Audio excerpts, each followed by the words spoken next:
Okay, Hare Krishna. Sashwin, Hare Krishna. Let's start with the Mangalacharan. Yes, Hare Krishna. Om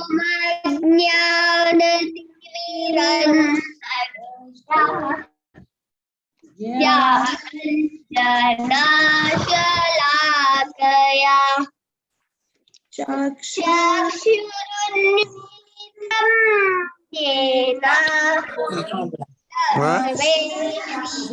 Guruve Namaha Shri Jayanamanovistam Stavitam Yena Bhutale Swayam Rupa Kada Vayam Dadanti Gadadam Vandeham Shri Gurun Shri Yuta Kamalam Shri Guru Vaishnavam Shri Rupram Saprasadam Saganadam Gunatam Saji Sadvedam Swavedam Parijana Sahitam Krishna Chaitanya Devam Shri Radha Krishna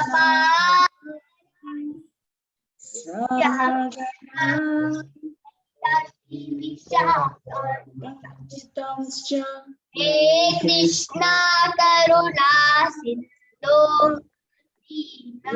Bandhu Jagat Gopisha Gopika Karta Radha Kanta Namo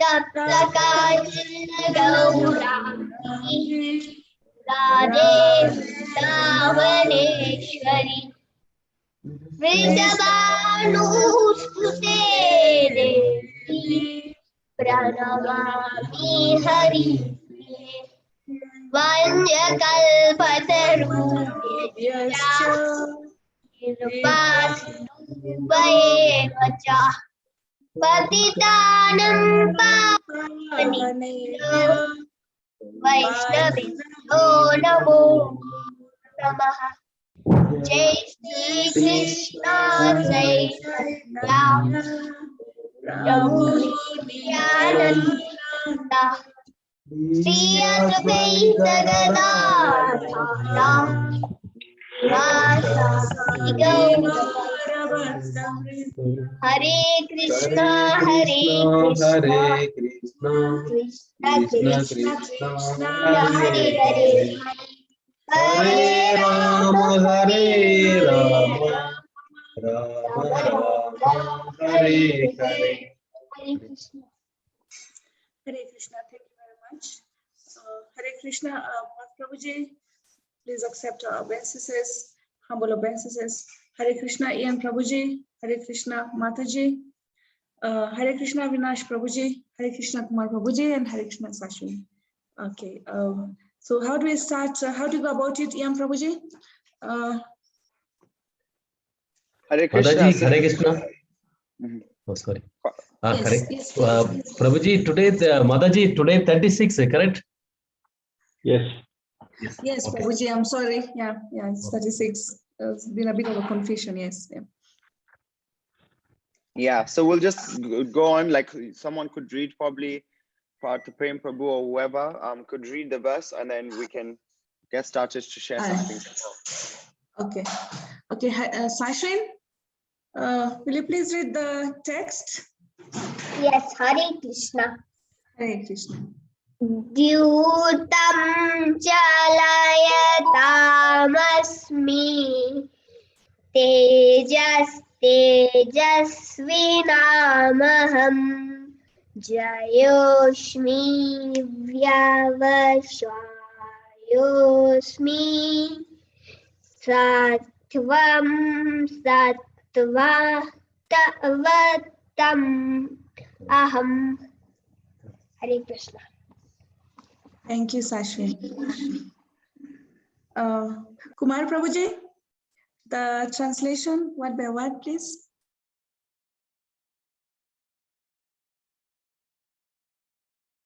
You're muted, Prabhuji. Krishna Mataji, Tyudam Yutam, gambling, Gamlin, Talayadam Chalayatam, of all cheats. wall cheats, Asmi, Asmi, I am. I am, Tejaha, Tejaha, the splendor. the splendor, Vinam, Tejasvinam, of everything splendid. of everything splendid. Aham, Aham, I am. I am, Jayaha, Jaya, victory. victory. Asmi, Asmi, I am. I am, Vasayaha, Vyavasayaha, enterprise of our adventure. enterprise or adventure. Asmi, Asmi, I am. I am, Sattvam, Satvam, the strength. the strength. Sattvavadam, Satvavatam, of the strong. or the strong. Aham, Aham, I am. I am. Hare Krishna. Hare Krishna, thank you so much, Prabhuji. Avinash Prabhuji, Hare Krishna. Hare Krishna. Prabhuji, would you please read the translation? Translation. Okay. I am also the gambling of cheats, and of the splendid, I am the splendor. I am victory, I am adventure, and I'm the strength of the strong. Thank you, Prabhuji. Ian Prabhuji, would you like us to read the purport, or would you like to take up from there? All right, I can take up from here. That's fine. So we read Thank the you, Prabhuji. purport and then we can discuss. So purport by His Divine Grace, A.C. Bhaktivedanta Swami Srila Prabhupada Ki Jai. Jai. There are many kinds of cheaters all over the universe. Of all cheating processes, gambling stands supreme and therefore represents Krishna. As a supreme, Krishna can be more deceitful than any mere man. If Krishna chooses to deceive a person, no one can surpass him in his deceit. His greatness is not simply one-sided, it is all-sided. Among the victorious, he is victory. He is a splendor of the splendid. Among the enterprising and industrious, he is the most enterprising, the most industrious. Among adventurers, he is the most adventurous. And among the strong, he is the strongest. When Krishna was present on earth, no one could surpass him in strength. Even in his childhood, he lifted Govardhan Hill. No one can surpass him in cheating. No one can surpass him in splendor. No one can surpass him in victory. No one can surpass him in enterprise. And no one can surpass him in strength. Srila Prabhupada Ki Jai. Namah Vishnu Padaya Krishna Prasthaya Bhutale Shrimate Bhaktivedanta Swami Niti Namine Namaste Saraswati Devi Gauravani Pacharine Nirvishesha Shunyavadi Pashtitya Deshatarine. Hare Krishna. So thank you for the service of sharing a few reflections on this verse. It's nice. This chapter, Krishna starts to explain his qualities in a way that Arjuna can digest. Where times we're trying to understand Krishna, but it's very difficult because Krishna is on a level that is difficult for us to perceive. But because of his mercy, he makes it easy for us to be able to understand at least a spark of his splendor by using examples that we can relate to, we can understand. So he starts off by saying, I am the gambling of cheats. And Prabhupada explains in the purport that out of all the cheating processes, gambling stands supreme. And if we think about it, why does gambling stand supreme? It's because in gambling, you make the person believe that they have a chance, even though they do not. It's interesting. People go to gamble, they go to like a betting situation like this, and they're made to believe that, you know, if I do it like this, if I slot it like this, if I bid this money, if I do it like this, I have a percentage chance of winning. But the reality is, it's been controlled by the machine to make you think that you have a chance. So if you're trying to do one thing, you get 500 bob like this, you think, oh wow. Then when you put in 10,000, it all goes. So he's comparing himself with gambling because it's a topmost form of cheating in this material world. That's why it is part of the 4 regulative principles. Do not gamble. Because you put everything that you have at risk. And you're deluded thinking that you have control, but you really don't have control. I know some people in Nairobi one person who actually gambled his entire house. He didn't even tell his family. Then all of a sudden, some people have come to evacuate them from their home. And he's wondering, the family is wondering, how could we have lost our house? What did you put our house up against? A game. Krishna. A game. Someone was playing a game, and if you lose, you give us your house, of all things. So gambling is the worst. And Krishna, he's not saying that he's the worst, but he is the topmost cheater. You know, Krishna, it's interesting, he's the topmost in everything. Everything that exists in the material world is a perverted reflection of what is in the spiritual world. So he will do everything to the best of its ability, you know. He's the supreme thief. He steals the hearts of the gopis, you know. He's the supreme everything. With cheating, I just remember this wonderful pastime of Bhamasura, or Bhasmasura, I think that's his name. Bhasmasura. So Bhasmasura was seeing Lord Shiva, and he did some service to Lord Shiva, and Lord Shiva told him, I'll give you a boon. Then he ended up asking for a boon, and the boon that he got was that whoever he touches with his hand, they'll die. So Shiva gives him the boon and grants him the boon. So what does Bhasmasura do? He tries to touch the head of Lord Shiva. And if he touches Lord Shiva's head, Lord Shiva will die. So Lord Shiva starts running away. He's running to different universes, hiding. Then he goes to hide where Vishnu was. And Bhamasur approaches him. So Krishna is asking Bhamasur, where are you running? You know? And he's saying, oh, I got this boon from Shiva and I want to finish him. I want to touch his head. If I touch his head, I can finish him. Then Krishna, the intelligent cheat, goes, Shiva, how can you trust Shiva? Look at him. He has all this smoke on his body, all these ashes. He wears garlands of snakes. He's not a person to trust. Huh? You can't count on Shiva. Whereas Lord Shiva is one of the topmost devotees. But Krishna is telling you can't trust Lord Shiva. Lord Shiva is a joke.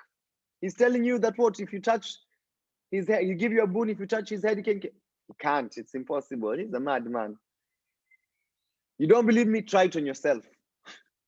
And Bhamasura said, okay, let me try. And he touched his head, and Bhamasura killed himself.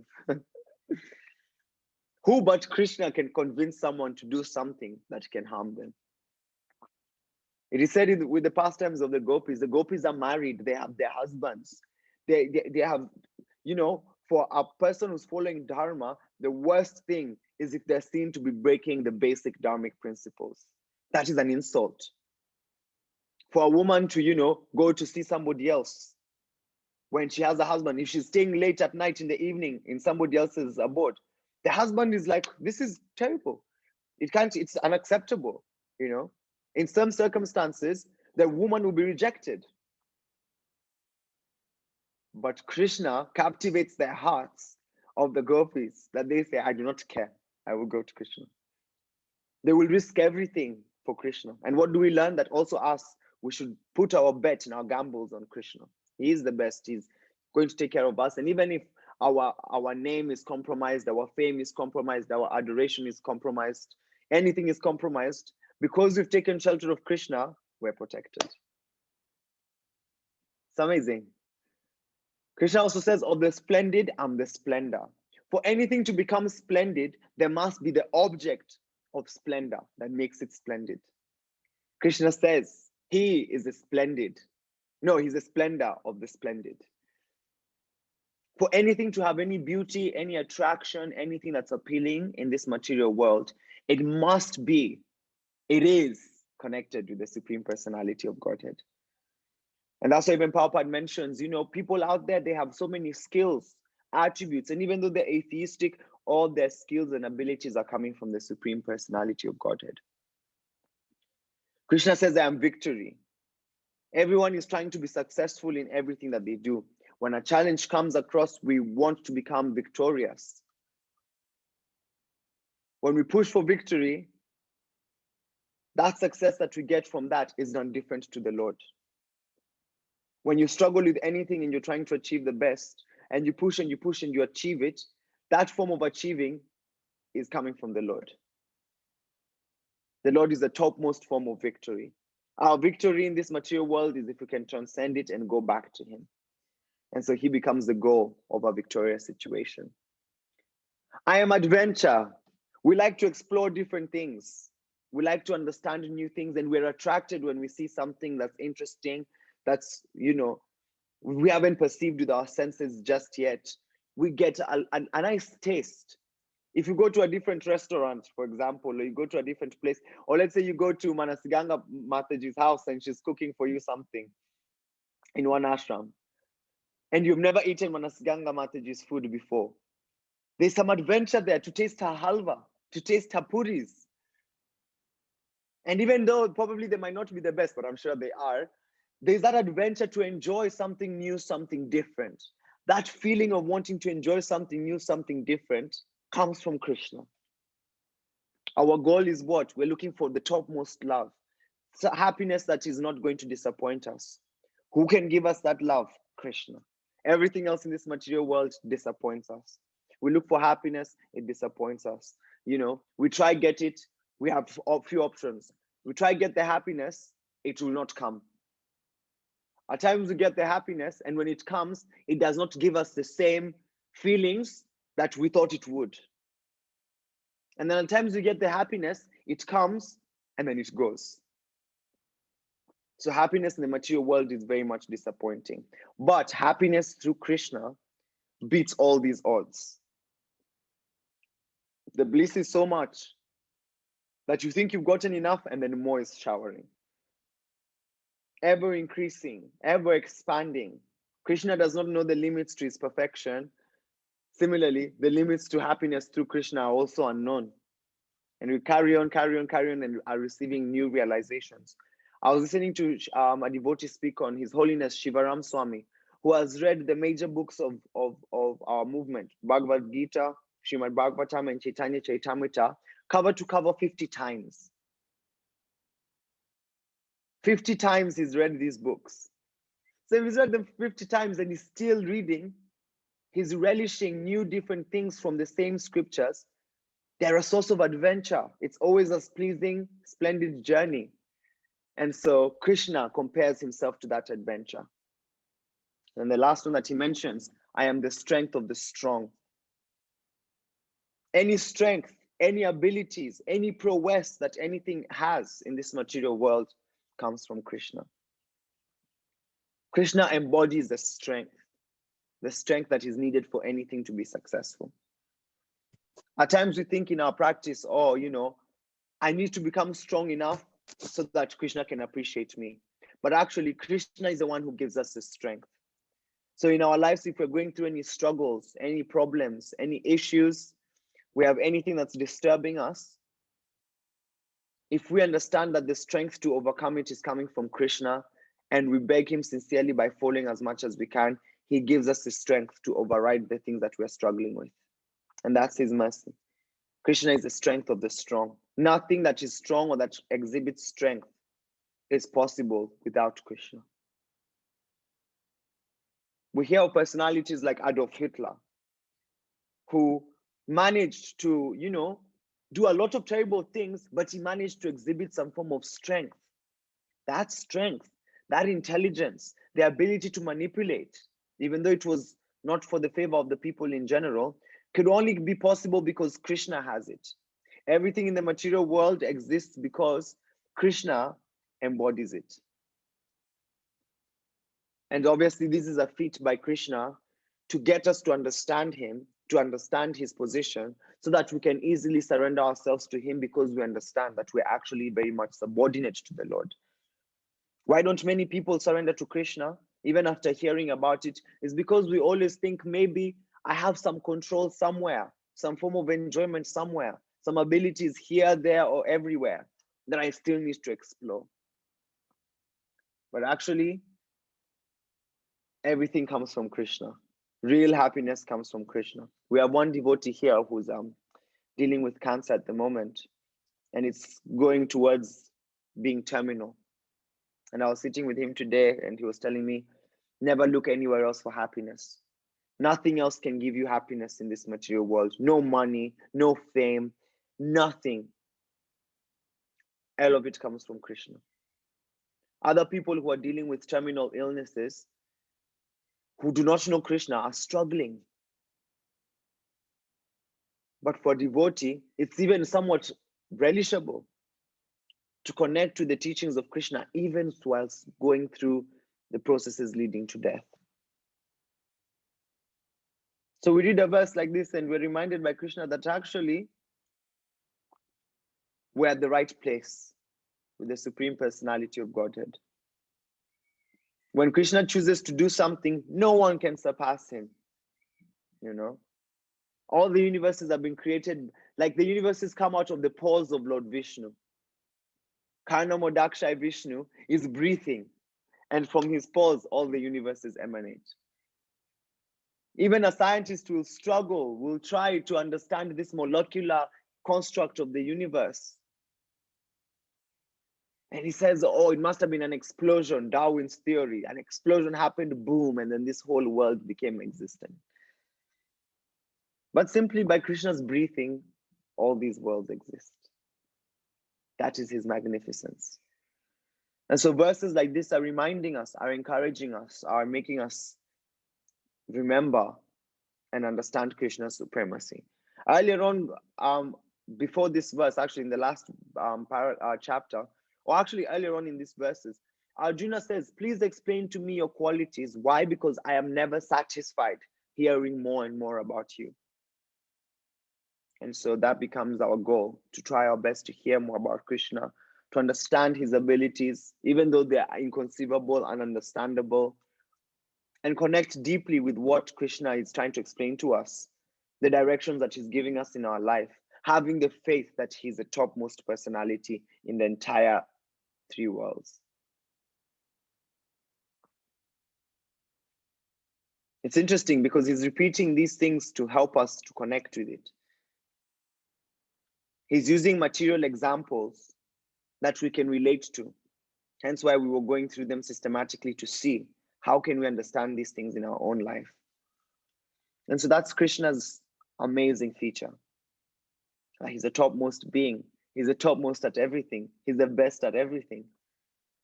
And with that mood, with that understanding, with that faith, then we can actually surrender unto him, because we know we're surrendering to the best person.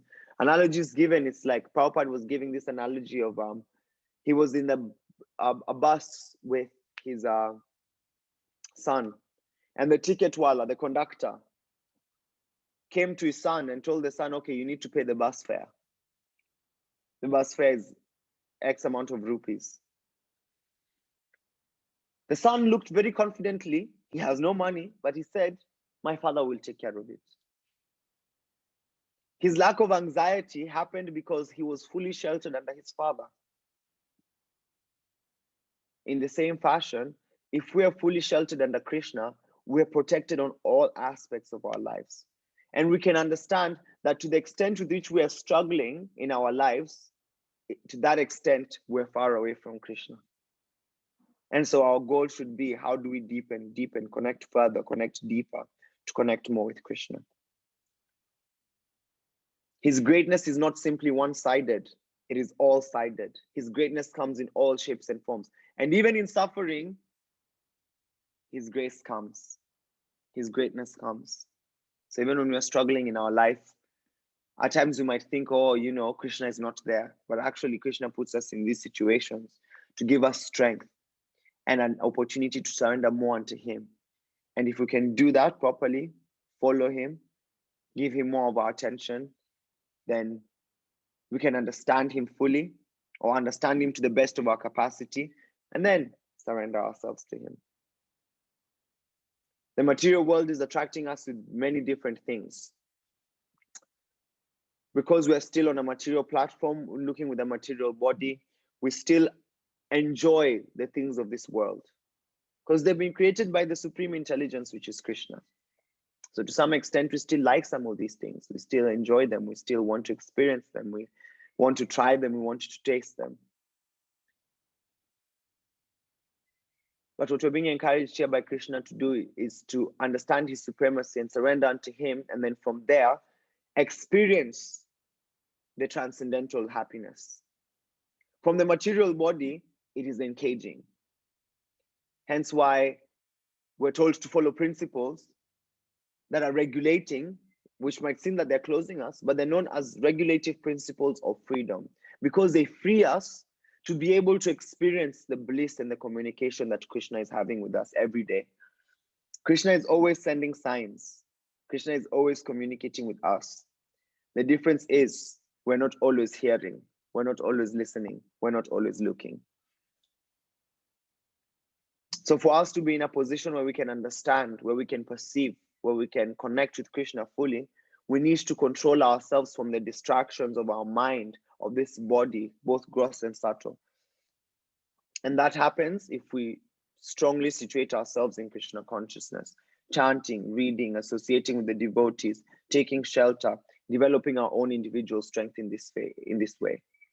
And so if we do this, then it becomes easy for us to understand Krishna, because he's communicating from a transcendental platform, not from a material platform. For us, we're working with material gross senses, so we're trying to perceive everything materially, and that's why Krishna uses these examples that are material, because we can connect with them. But the goal should be to transcend, to connect with the transcendental aspect of the Supreme Personality of Godhead, so that we can be able to understand and perceive the exchanges that he might have with us. And if we do this, then it becomes possible, very, very possible for us to connect with Krishna much deeper. I like this last verse statement where he says, I am the strength of the strong, because all the strength we need to overcome the clutches of Maya is coming from Krishna. He's our strength giver. And so we need to turn to him and understand that actually we don't need to make our own arrangements outside of Krishna, but to make our arrangements with Krishna to help us and ask him for his mercy to help us overcome these struggles. Today in the morning, we were reading from Prabhupada Shikshamrit, and in Prabhupada Shikshamrit, the topic is on initiation. And so to answer one question that a devotee had said, Prabhupada was mentioning that actually initiation is not the goal. Initiation does not mean perfection. Initiation is a stepping stone to help you reach perfection. So we take initiation so that we can be guided towards perfection. But at times we think, no, I can't be initiated. I need to first be following the 4 regulative principles properly, chanting 16 rounds, which obviously you need to do. I need to be advanced. I need to have read all these books. I need to do all these things. But actually, initiation helps us from the beginning so that we can reach that perfection. So if we think we have to be perfect first in order to take initiation, no, we're encouraged. Prabhupada was saying, take initiation and then work your way up towards perfection. And then strength, the ability that will be helpful for that to be possible, only comes from Krishna. And so we have to try our best. We're encouraged to deepen our practice and our praying to Krishna and ask him, please help me. Give me the strength to overcome these things that are attracting me in this material world. Give me the power to be able to control myself so that I can be fully situated in Krishna consciousness. Hare Krishna. So I'll finish there. I'm seeing we have remaining time is only around 10 minutes, but the verses are very small. These ones are very short, and I hopefully have been able to express enough from the verses. And if anyone has any questions, comments, or anything else to add, I'm sure Partha Prem Prabhu must have something very nice to add, or Manasiganga Mataji, or anyone, please do share. Hare Krishna.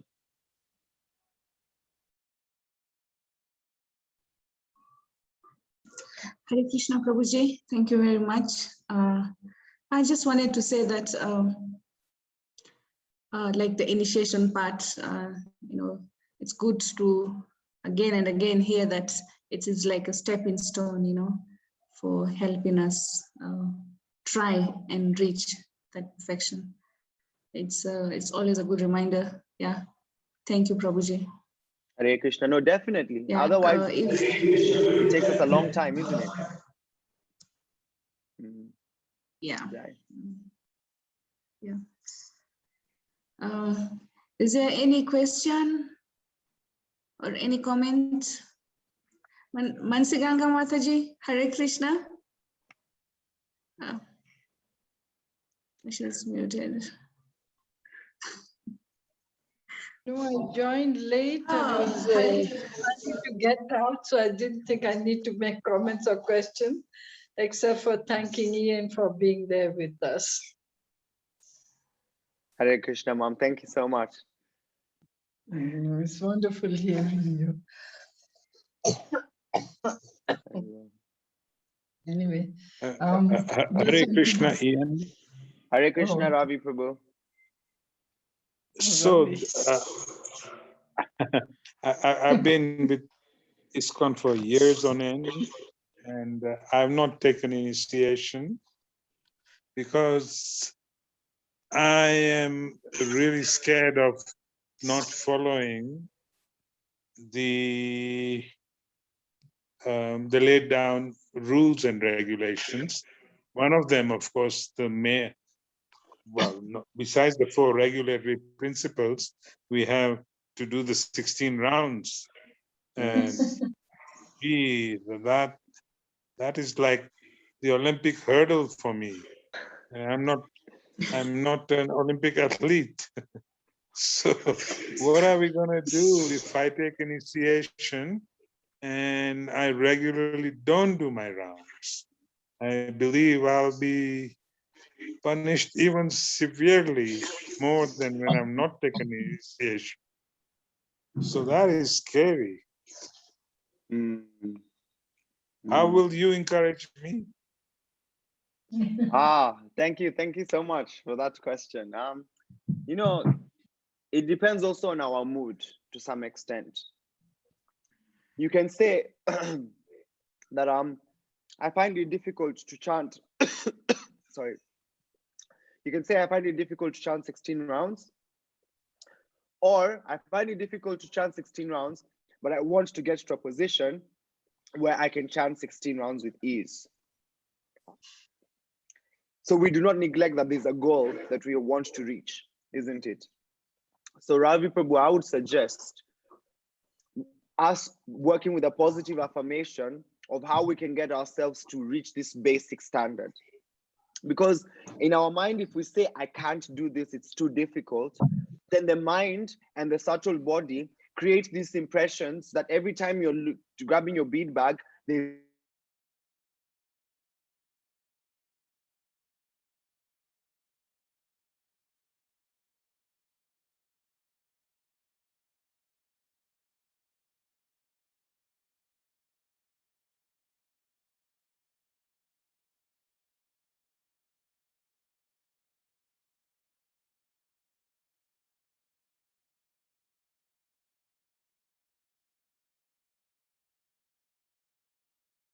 and when I go to the mandir,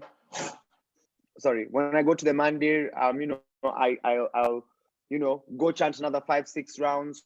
When I go to work and I take my 1 hour break, I have some prasad for the first 15 minutes. Then I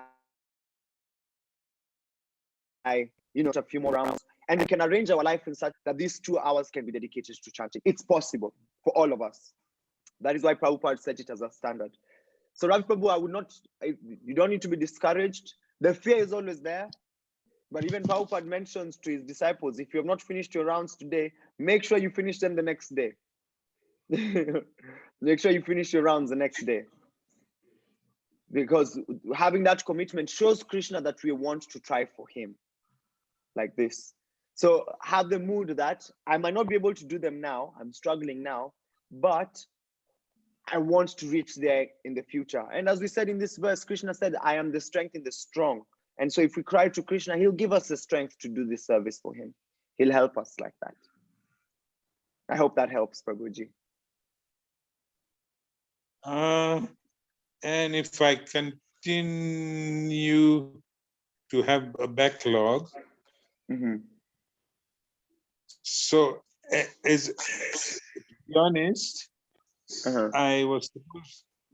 I had to finish 9 more rounds today, in addition to my 16 today, and I've just finished them. And believe me, it's not been easy. Now, can you imagine this happens on a regular basis? So what's the point of the initiation? I mean, what's my punishment for not doing it? Put it that way. You know, I would say, okay, obviously it's not like there's a punishment. The punishment would obviously be, oh, you know, you made a vow to Guru and you're not being able to fulfill your vow. That could be one thing. But at the same time, you know, Guru will empower. You know, if there's someone that you know, he'll empower you to do things that you find impossible. Some things we find difficult. Like me, living in an ashram is an austerity. Like, you know, I always liked having my own space. At home, I had my own room, all these things. When I came to university, I had my own house. I didn't need, you know, now I'm in a space, you know, we're sharing with 30 other boys, you know. Toothpaste, at times they steal your toothpaste from your locker, you know, your books going missing. You shave some prashadam for yourself and then you come back, it's all gone. It's difficult. But we have to try our best. Krishna says, don't try to be the best. Just try your best. And so, you know, you said, like, you know, chanting 9 rounds is an austerity, but with the Guru's empowerment, it becomes relishable. You enjoy chanting those rounds. You love it the same way you love when you eat like a nice plate of paneer sabji. You know, the way it's relishable, it's tasty like this, you will also love chanting in the same way. So at times chanting is like an austerity for us, but we are trying to transform it to becoming something pleasurable. I like to chant. It's nice. Hearing the names of Krishna over and over is nice. So we have to make it a positive affirmation. Then if we do that, then it protects us. It gives us much strength. And you will have a days where you can't go to work until you finish your rounds because you have to get your rounds in. You love getting your rounds in. And that's the point we want to get to, like this. And it's possible, Ravi Prabhu. And how many times have you missed chanting 16 in a day? Oh, I've had many times, Prabhu, that I've missed. I even had one time I was sick and I didn't chant 16 rounds. But I had to chant them the next day, 32. And you did it. And we did it, yeah. You found at times, strength. Yeah, a little bit of a push is needed. At times it's, you know, it might seem boring, difficult, but at times that push is needed to help us. And then we'll become more organized, more structured, more perfect in ourselves in that sense. And then we can fulfill this commitment. Partha Prem Prabhu could be able to tell you nicely because he's initiated, he's probably arranged it in his life that his chanting takes an important role. Partha Prem Prabhu, please. Yes, Prabhuji, Hare Krishna. Hare Krishna, sorry, Haribol, it's going to disconnect any minute. Let's just click back in and then we can